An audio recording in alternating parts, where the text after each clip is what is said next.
বিদেশ থেকে কোনো পণ্য বাংলাদেশে নিয়ে এসে উক্ত পণ্যে ব্যবহৃত যে লোগো, সেই লোগোটিকে হুবহু আপনার প্রতিষ্ঠানের মালিকানায় ট্রেডমার্ক নিবন্ধনের জন্য আবেদন করা যাবে কিনা, বা আবেদন করলেও উক্ত ট্রেডমার্কের লাইসেন্সটি আপনি প্রাপ্ত হবেন কিনা বা আপনার প্রতিষ্ঠান প্রাপ্ত হবে কিনা, এই প্রশ্নের উত্তর কিন্তু অনেকে আমাদের কাছে জানতে চাচ্ছেন। তো এই প্রশ্নের উত্তর দেওয়ার পূর্বে এই প্রশ্নটিকে আরেকটু ক্লিয়ারলি আপনাদেরকে বলি, তাহলে আপনাদের জন্য সহজ হবে। তো মনে করুন আপনি পৃথিবীর যে কোনো একটি দেশে গেলেন, সেখানে গিয়ে সেই দেশে একটি পপুলার পণ্য দেখতে পেলেন। সেই পণ্যটি ওই দেশে পপুলার, কিন্তু এই পণ্যটি পুরো পৃথিবীর জন্য কিন্তু পপুলার না। অর্থাৎ ওই ব্র্যান্ডটি সেই দেশেই চলে এবং সেই দেশে জনপ্রিয়, কিন্তু পৃথিবীতে বা বাংলাদেশে এই ব্র্যান্ডের নামটি কখনোই শোনা যায়নি, বা এই ব্র্যান্ডের নামটি বাংলাদেশে পপুলার না। তো আপনি চিন্তা করলেন যে তাহলে এই পণ্যটি বাংলাদেশে নিয়ে এসে আমি বাংলাদেশে বাজারজাতকরণ করব। এটি কিন্তু নর্মালি উদ্যোক্তারা করে। এখন প্রশ্ন হচ্ছে যে সেটি তো আপনি করতে পারেন, বিদেশ থেকে আপনি পণ্য ইম্পোর্ট করে বাংলাদেশে নিয়ে আসবেন।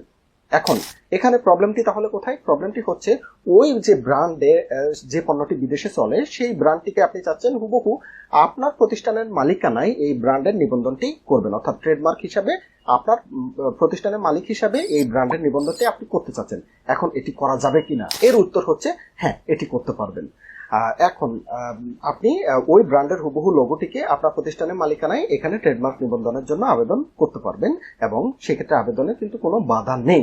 এখন প্রশ্ন হচ্ছে, আবেদন করলেই কি আপনাকে এই প্রতিষ্ঠানের লোগোটিকে আপনার প্রতিষ্ঠানের মালিকানায় লাইসেন্স প্রদান করবে কিনা? কেননা আমরা জানি ট্রেডমার্ক অ্যাপ্লিকেশনের 1.5 থেকে 2 বছর সময় লাগে একটি ট্রেডমার্কের পূর্ণাঙ্গ নিবন্ধন হয়ে আসতে। পূর্ণাঙ্গ নিবন্ধন কি আপনাকে ট্রেডমার্ক অফিস প্রদান করবে কিনা? কেননা এই লোগোটি তো অন্য একটি দেশে কিন্তু মোটামুটি জনপ্রিয়। এখন এই সেম ব্র্যান্ডের লোগো কি আপনাকে দিবে মালিক হিসাবে? এই প্রশ্নের উত্তর হচ্ছে, দেখুন এখানে কিন্তু বেশ কিছু বিবেচ্য বিষয় আছে। যখন আপনি ট্রেডমার্কের অ্যাপ্লিকেশনটি করবেন, এই ফাইলটি কিন্তু এক্সামিনে যাবে। এক্সামিনার কিন্তু এটি দেখবে যে এই যে ব্র্যান্ডের জন্য আপনি আবেদন করেছেন সেটি বাংলাদেশে পপুলার কিনা। প্রথম ব্যাপারটা হচ্ছে বাংলাদেশের মার্কেটে এই ব্র্যান্ডের লোগোটি অ্যাভেলেবেল কিনা। যেহেতু বাংলাদেশের মার্কেটে এই ব্র্যান্ডের লোগোটি অ্যাভেলেবেল না, সেই কারণে সেকেন্ড বিবেচ্য বিষয় হচ্ছে এই ব্র্যান্ডের লোগোটি পুরো পৃথিবী জুড়ে পপুলার কিনা। যেহেতু এই ব্র্যান্ডের লোগোটি পুরো পৃথিবী জুড়েও পপুলার না, সে কারণেও কিন্তু দ্বিতীয় যে ধাপটি আছে সেটি থেকেও আমরা অতিক্রম করব।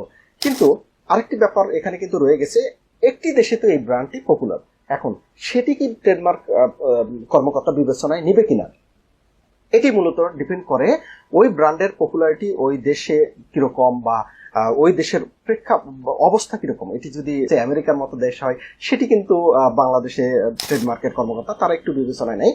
কিন্তু দেখা যাচ্ছে এটি পাকিস্তানে হয়তো বা পপুলার ব্র্যান্ড, সেটি কিন্তু বাংলাদেশের জন্য খুব বেশি বিবেচ্য না। বা দেখা যাচ্ছে এটি জিম্বাবুয়েতে বা কেনিয়াতে খুব পপুলার ব্র্যান্ড,